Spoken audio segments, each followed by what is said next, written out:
Welcome to this episode of the Sports Detective Podcast Show. My name is James Williams, and today the Lakers have finally found the perfect strategy to slow down Nikola Jokic and beat the Denver Nuggets. So, as you guys know, if you're watching this, Saturday night, the Lakers went to Denver and beat the Denver Nuggets 123-100. What's very notable about this game is not the fact that the Lakers blew them out, not the fact that they won their first game in Denver in I think like 5 years. I think it was 2020 was the last time that the Lakers actually won a game in Denver. No. The thing that has been very interesting about this game is how the Lakers were able to slow down Nikola Jokic and basically give him probably one of the worst games that he's had in the last 5 years. It's definitely the worst game that he's had this season. Just to kind of reiterate how poor Nikola Jokic played in this game, I'll go ahead and show you guys or remind you guys of his stat line. So these are his stats, or some of his stats from that game. He had 12 points. He shot 2 of 7 from the field. He had 6 turnovers, 3 personal fouls, and he was minus 11 in the plus minus. And the minus 11 is also notable too, because even a lot of times when Denver loses, he still has like a positive plus minus. He has the highest plus minus in the NBA, I believe, right now. And another interesting stat here too is, the Lakers did this. You kind of thought when they made their moves for Luka Doncic, and then they really couldn't find a center. The Mark Williams trade rescinded. It's like, oh my God, the Lakers are just going to get destroyed when they play bigger teams, when they play big men. Well, that is not the case, including this stat here too, guys. This is a very interesting stat. Jokic shot 28.6% from the field versus the Lakers on Saturday. He's never shot below 42% versus Anthony Davis in his entire career. So again, this is just absolutely was an incredible effort from the Lakers. They were just flying all over the place. They were doubling Jokic. They were beating him up. They were making him uncomfortable the entire game in ways that, like, you really don't see Jokic feel that uncomfortable. He's usually kind of one of the most confident, comfortable players in the NBA. To kind of, have a little bit more of like a breakdown of what the Lakers did. This is Swipe a Cam's breakdown on Twitter. He's a guy that covers the Nuggets for Locked On Nuggets. So this is what he had to say. I want to be clear. The Lakers deployed a playoff level defensive strategy versus Denver that they hadn't seen before nor expected the Lakers to play. They had Rui, DFS, or Vando pick Jokic up full court off the ball. I don't know when I've seen that. They switched 1 through 5 and nullified the Nuggets pick and roll and swarmed into Jokic in a way I can't say I've seen. Jokic saw 2+ bodies plus hands in the paint on every possession. The Nuggets allowed the Lakers to funnel too many actions to AG and Russ on the perimeter. The bench lineups made no sense from Denver. Malone wasn't prepared. The Nuggets won't fall into that trap again, and they'll have counters come next game. I definitely agree with that. They're going to take lessons from this game. They're going to adjust their offensive strategy. But that was the very interesting thing here about the Lakers. When they've been playing the Nuggets over the last few seasons, they haven't made the Nuggets have to make that much adjustments. The Nuggets have basically kind of got to do whatever they want. Jamal Murray got to cook. Jokic got to cook. Michael Porter's hitting a bunch of threes. Aaron Gordon's doing his thing. Christian Brown, KCP were doing their things. Now the Lakers are in a situation right now, this season, guys, and I know the conversation that I've seen today has been big. Oh my God, the Lakers are title contenders. So I'm not jumping on the bandwagon of that, because I was already on the bandwagon of that. We did a video about this 2 weeks ago before the All-Star break, that the Los Angeles Lakers are NBA title contenders today. And I'll do something right now that I don't think a lot of people that have been talking about this are going to point out. And that is the fact that the Lakers have been one of the hottest teams in the NBA over the past month and a half. So I'll go ahead and show you guys these stats right now. So this is over the last 18 games. This is a significant chunk of the regular season. Over that stretch, the Lakers have a 14-4 record, which is the best in the NBA. They have the number 1 defensive rating, number 8 offensive rating, number 3 net rating, and they also have wins over the Celtics, Nuggets, Knicks, Clippers, and the Warriors twice. And I want to point out something here too as we were looking at this, because there's some people that might look at these numbers and they might be like, hey, well, some of that stuff with the defensive rating has to be Anthony Davis, right? I think Anthony Davis over this 18-game stretch, I think he only played in like 5 or less games, if my memory is correct. We talked about it in the video that we did a few weeks ago. because people forget before the Lakers traded AD, he was hurt. He wasn't playing that much for the Lakers. So they were having an incredible defense, the best defense in the NBA without Anthony Davis.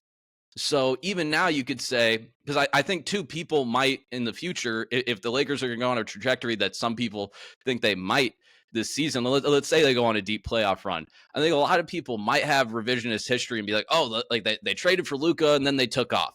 No, that's not the case. Because even too, over these past 18 games, how many has Luka played in? Like 3, 4? And I think they'd be 2-2 or 3-2 with Luka Doncic so far. So this isn't necessarily a Luka thing. This is a Lakers thing, and we got to give credit where credit's due. This is a JJ Redick thing. JJ Redick is proving to be one of the best coaches in the NBA. I thought it was a smart move for the Lakers to hire him. I thought, hey, you listen to your star player. If LeBron James is saying, hey, I want this coach to be my head coach, you should hire that coach, and especially if that coach is interested. And that's what the Lakers did here. JJ Redick is proving to be one of the best coaches in the NBA. And in comparison, with a similar roster that Darvin Ham had, let's look at JJ through 55 games and compare that to Darvin Ham. I saw this the other day. So Lakers record through 55 games, Darvin Ham, 25-30, 29-26, and then JJ Redick, 34-21. 34-21. And again, that's with like Anthony Davis didn't, you could see the 2024 one. Anthony Davis didn't miss a lot of games last year. He missed more games this year with JJ Redick as being the head coach. And hey, man, he's turned this team into a championship contender. And I think they would have been a contender even without the trade for Luka. Now, Luka adds a whole different dimension offensively than they had with Anthony Davis. But and even too, you can look at those offensive numbers, those metrics that we just showed you of their ranking in the NBA, and you could be, oh well, Luka's on the team now. That defensive rating's got to go down because Luka's kind of a poorish defender. Okay, let's take that. Let's take that argument.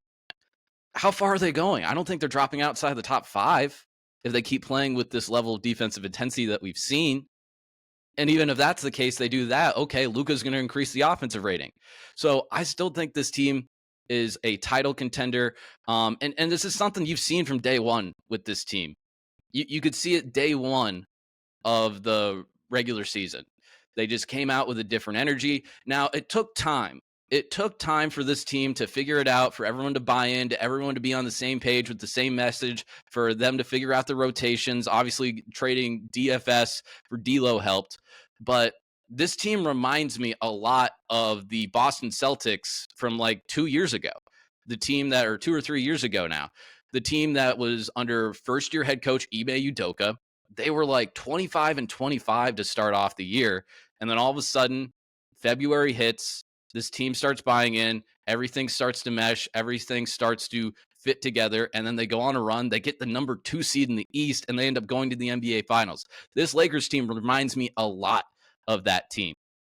It reminds me a lot of that team. And two, even that defensive number that we said, that's also incredibly impressive because there's really no all-NBA defensive players on this team.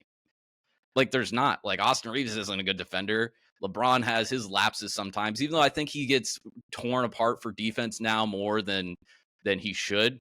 I mean, Jackson Hayes, Rui plays his ass off defensively, but he's not an all defensive player. So having the number 1 defense, like, this is team defense. This is team scheme defense. And JJ Redick deserves a whole lot of credit. He deserves a whole lot of credit. Again, I thought he would be a great hire for the Lakers. I didn't see this. I didn't think he'd turn them into a title contender. I thought they'd be more formidable. I think they'd be more organized. I didn't think they'd be a title contender. They are a title contender right now. And you're telling me in the Western Conference with LeBron and Luka, because you could say, oh, well, we showed those Denver stuff, that Denver stuff earlier, and the numbers against Jokic. And I saw some Denver people like, oh, it's one regular season game. You know, we can't take too much stock into it. And I agree with that to a degree. But the Lakers Nuggets over the last few years has been one of the more interesting, like, regular season and playoff series, not because like it's a back and forth thing, but it's because all these games that they're playing are really, really close, but the Nuggets usually just execute better down the stretch. And that's how they end up winning this game and winning these games. And Jokic and Murray are just balling out the entire time. But now the Lakers got the best shot they have ever had over the last 3 years to beat the Denver Nuggets. And if you're telling me that, like, I'll give you this, I would still pick in the hierarchy of the West, I'd still pick OKC, I'd still pick Denver over the Lakers right now. But are you telling me that if we get into a close series with Denver Lakers, with OKC Lakers, that we got Luka and LeBron executing down the stretch? I'm going to trust that. I'm going to trust that. Luka carried a team to the finals last year. I know there was other players that played really well on that team. It wasn't all Luka. But Luka always shows up in the playoffs. LeBron always shows up in the playoffs. Austin Reeves played well in the playoffs. This Lakers team's the title contender. And I'm glad that people now are finally waking up and realizing that, because we've been talking about it for a few weeks now on this channel. So, again, I'm really, really high on this team right now. So, there you have it. That's going to do it for this video here today. If you liked it, please hit like, subscribe if you haven't done so already. That's the best way that I can keep doing this channel if you subscribe. So please do that if you haven't done so already. Leave a comment what you thought about the video. Would love to hear you guys' feedback. Would love to hear you guys, talk about this Lakers team being a title contender. How far you think they can go. Is this a fluke? I don't think it's a fluke. We went over the numbers that kind of, I think, prove it's not a fluke. Would just love to hear you guys' thoughts on that. So again, thank you for watching. I'll talk to you next time. Bye.